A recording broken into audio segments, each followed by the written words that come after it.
So what is idolatry, and am I ever guilty of it? We're going to discuss that in this video. This video is part of a larger series of videos called The Disciple. If you go to our YouTube channel, Bethel Pittsburgh, and go under the playlist, you'll find a playlist called The Disciple. In there, you'll notice that the titles of the videos will say The Disciple, and then it'll give a category and sometimes a subcategory, and all the videos are arranged in category order so you can explore them by category.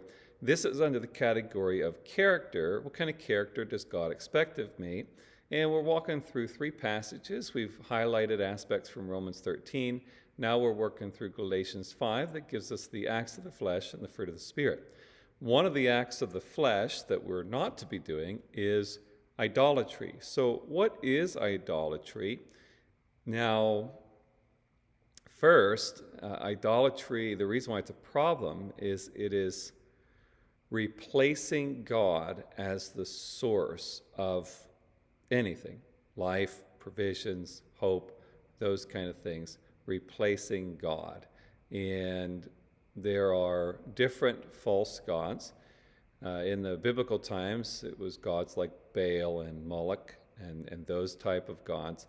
Today, there are false gods like Buddha and Allah and some of the Hindu gods, or all of the Hindu gods really, are false gods. And why is that a problem? Now, some of that we've touched on in theology with who God is. Some of that we touch on in salvation.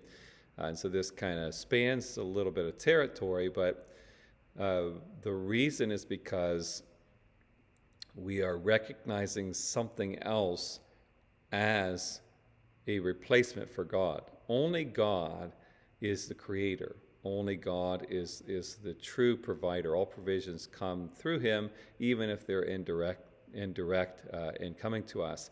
And the Bible says there is only one God.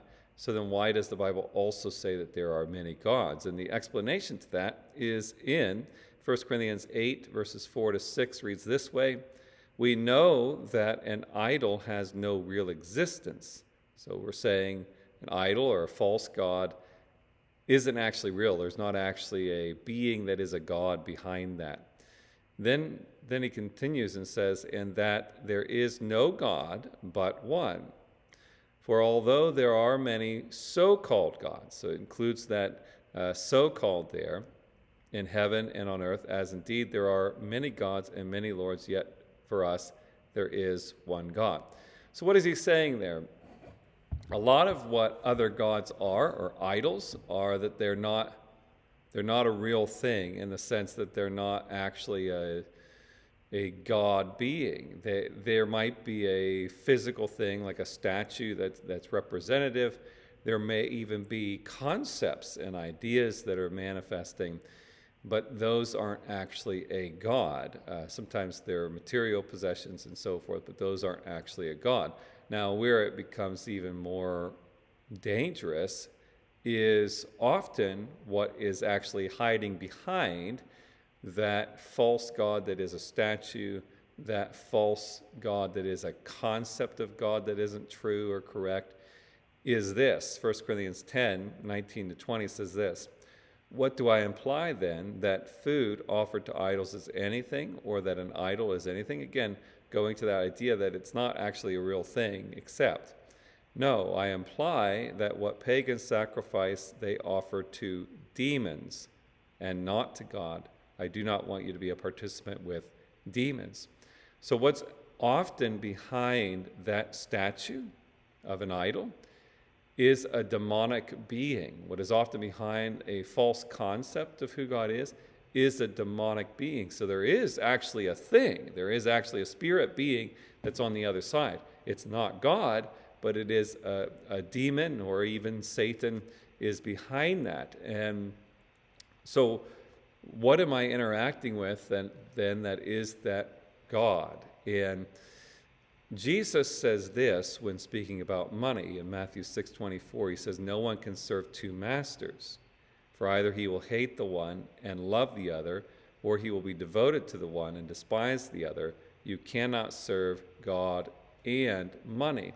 Now, what is he saying there? Notice that he's using words like master. that is someone who has the authority over my life over anybody else. So they have the final authority, or devoted to. So I have this devotion to this person that I'm going to prefer, and we see the contrast there. You cannot say you love God and money in the context of devotion, saying that when these come into conflict with one another, I'm choosing this item over this one. And idolatry, false worship, those kind of things, is anytime we prioritize, so it doesn't have to be a statue, doesn't even have to be some other false religion or false view of God. It just has to be anything that we are more devoted to than our service to God. Anything that we give greater authority to than we do to God. And it demonstrates when the two are in conflict, which do we choose? And so, if television, my cell phone, any of my devices that I have, my technological devices that I have, if I'm spending time on those things and I'm not spending time in service to God, prayer, studying the Word, ministering and doing the mission, Christian fellowship, and technology is the reason for it, then I am more dedicated, and that is more my master than God is.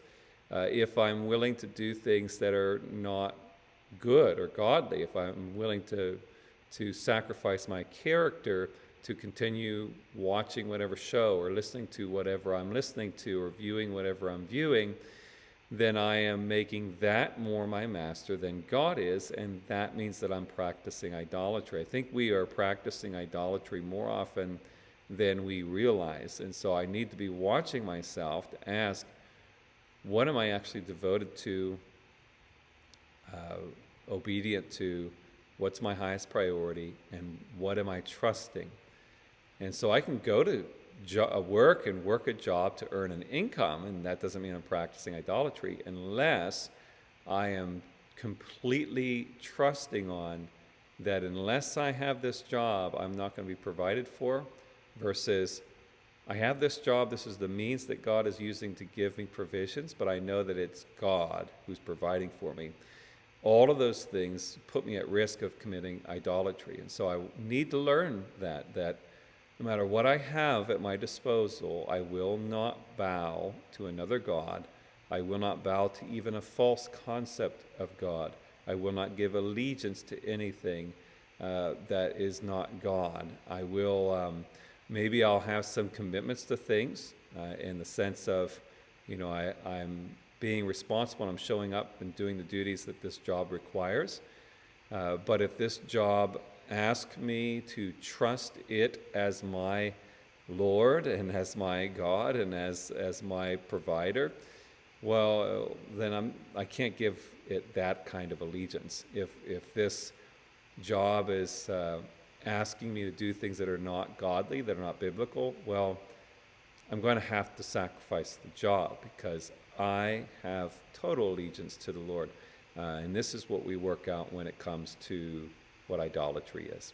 If you have any questions on that, please leave that in the comments below. I'd be glad to answer them. Or if you would like to grow in your faith in person and you live in the Pittsburgh, Pennsylvania area, we would love for you to join us. We are Bethel Assembly of God at 2501 Staten Street. We meet Wednesdays at 6:30 p.m. and Sundays at 10 a.m.